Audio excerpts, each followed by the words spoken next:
ఇప్పుడు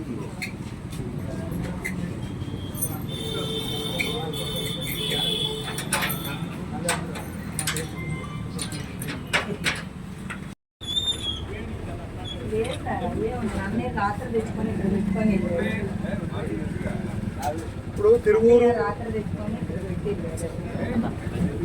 పట్టణంలో అఫీషియల్గా 4 మద్య షాపులు ఉన్నాయి. నాకు వచ్చిన సమాచారం ప్రకారం ఒక 35 బెల్ట్ షాపులు ఉన్నాయి. ఈ 35 బెల్ట్ షాపులతో పాటు నియోజకవర్గంలో 4 మండలాల్లో మొత్తం 130 దాకా బెల్ట్ షాపులు ఉన్నాయి.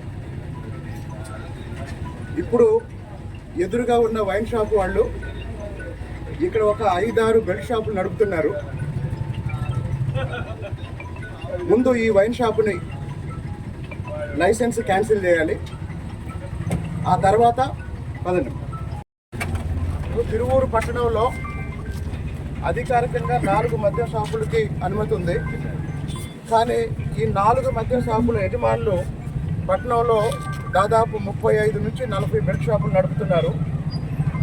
కాబట్టి తిరువూరు పట్టణంలో ఉన్న 4 మద్య షాపుల లైసెన్స్ రద్దు చేయాలని ఇప్పటి వరకు మహిళలు ఎంతోమంది నా దగ్గరకు వచ్చి మదర్ రోడ్లో కానీ మిగతా ప్రాంతాల్లో కానీ, ఇప్పుడు ఈ వైన్ షాప్ చూడండి, చుట్టుపక్కల అన్ని నివాస గృహాలు, సాధారణ కుటుంబాలు ఉండే ప్రాంతం. ఇటు బస్టాండు ఈ గేట్లో నుంచి వచ్చే వాళ్ళందరూ ఇటే వస్తారు. ఈ వైన్ షాప్ వల్ల ఉదయం నుంచే ఈ రోడ్డు మొత్తం తాగుబోతులు కూర్చొని వచ్చేపోయే వాళ్ళకి ఇబ్బంది కలిగిస్తున్నారు. దానికి తోడు తిరువూరు పట్టణంలో ఉన్న ఈ 40 బెల్ట్ షాపుల్ని తీసేయాలంటే ఈ 4 మద్య షాపులు ఎవరైతే ఉన్నారో ఈ 4 మద్య షాపుల లైసెన్స్ వెంటనే రద్దు చేయాలి.